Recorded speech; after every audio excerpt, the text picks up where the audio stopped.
Good morning, kiddos. Let's talk about 2.5a segment proofs. Okay, so let's go over some definitions before we get started.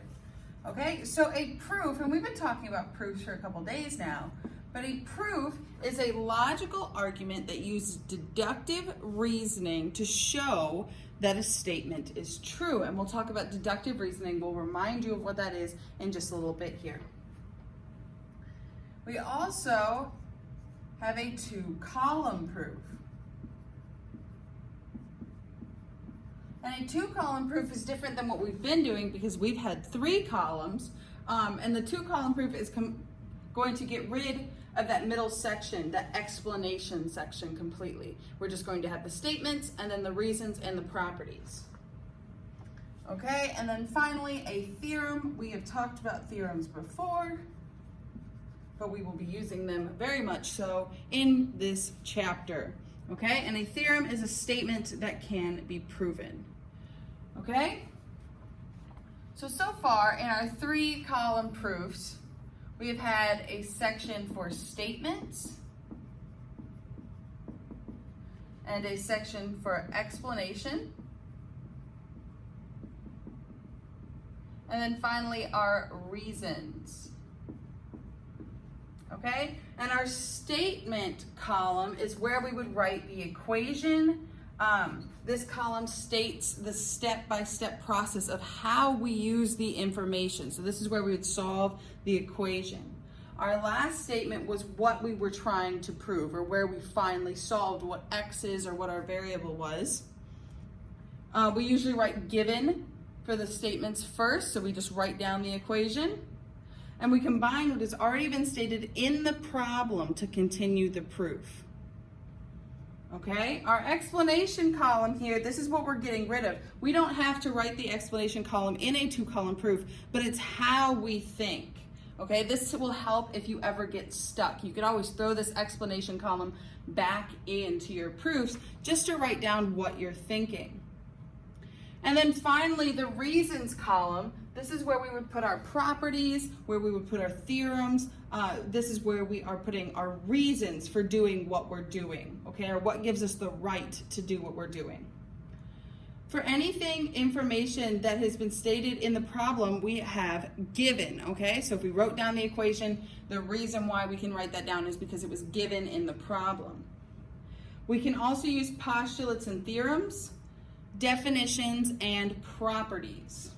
Okay, so for this example, I left the explanation column in here just so you guys know what I'm thinking. The same goes for your homework problem. Also, the statement column and the explanation columns were already filled out for us. So all we have to do is fill out the reasons.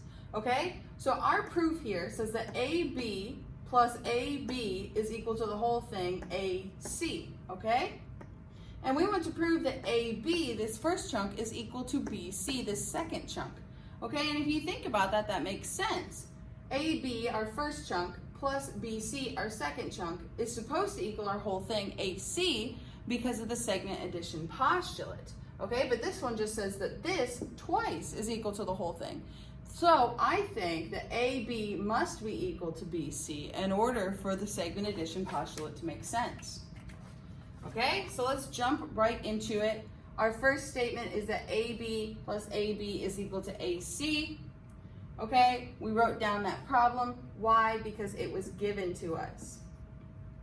Okay, the next piece, AB plus BC is equal to AC. That's just the segment addition postulate that I was just talking about. First chunk plus second chunk equals whole thing. And I did that because we need BC to be part of the proof. So how do I get BC in there? Just doing the segment addition postulate, okay? And why can we do that? Why can we say AB plus BC is equal to AC? Because of the definition of the segment addition postulate. Okay? Next, we have AB plus AB is equal to AB plus BC, okay? So we set these two equal because they were both equal to AC. So it's almost like we would cut out that repeating B by using the transitive property. We talked about that the other day too.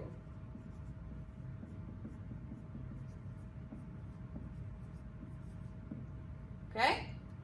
And then finally, we have AB plus AB equals AB plus BC, and that simplifies to AB equals BC. So to me, it looks like we took out one AB from each side using the subtraction property of equality.